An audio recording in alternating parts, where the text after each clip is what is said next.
আরজিকর কাণ্ডের প্রতিবাদে পথে নেমেছে সমস্ত রাজনৈতিক দলের পাশাপাশি নাগরিক সমাজ। উলুবেড়িয়া ও পাঁচলায় একই সঙ্গে পথে নেমেছে বাম নেতা কর্মীরাও। বাবার উপরে, ভাইয়ের উপরে, দাদার উপরে অপেক্ষা করে থাকতে হবে না। আমরা তো তোমাদের পিছন থেকে যে সাপোর্ট দেওয়ার দেবো, কিন্তু লড়াইটা তোমার। এমন কোন ঘটনা যেদিন ঘটবে তোমার সাথে, সেদিন তোমাকে লড়তে হবে বোন, সেদিন তোমাকে লড়তে হবে মা, সেদিন তোমাকে লড়তে হবে দিদি। সেই স্থানে হয়তো আমি থাকবো না। মুষ্টিবদ্ধ হাত নিয়ে যে আক্রমণ করছে তাকে দুটো হলেও ফাটিয়ে কষিয়ে চোর মারুন।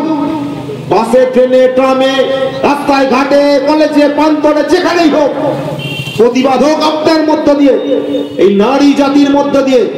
আগে নারী জাতিকে কঠোর হতে হবে, কঠিন হতে হবে। আমরা প্রতি নারীর মধ্যে দুর্গার রূপ দেখতে চাই, যেমন আমরা প্রতি নারীর মধ্যে কালীর সেই বিভৎস রূপ আমরা দেখতে চাই। ভাবে আমাদের রাজ্যের নারীরা যে নিরাপত্তাহীনতায় ভুগছে এর প্রমাণ শুধু আরজিকর নয়। আজকে আমরা যখন এখানে সভা করছি, বর্ধমান জেলার গলসিতে এ ধরনের আবার একজন ভদ্রমহিলাকে, তাকে কর্তব্যরত ভদ্রমহিলা, তাকে ধর্ষণ করা হয়েছে এবং সবটাই করছেন শাসক দলের একটা বড় অংশ এবং তাদের নেতা এবং তাদের নেত্রীরা, তাদের অংশের বড় অংশ একটা যুক্ত।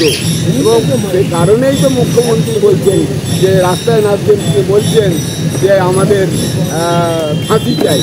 রাজ্যের স্বরাষ্ট্রমন্ত্রী তিনি রাস্তায় নেমে বলছেন ফাঁসি চাই, মুখ্যমন্ত্রী বলছেন আরে যার ফাঁসি দেওয়ার কথা, যদি ফাঁসি দিতেই হয় তাহলে তার তো একটা কথায় তার ফাঁসি হয়ে যায়। অপরাধীরা ধরা পড়ে না কেন?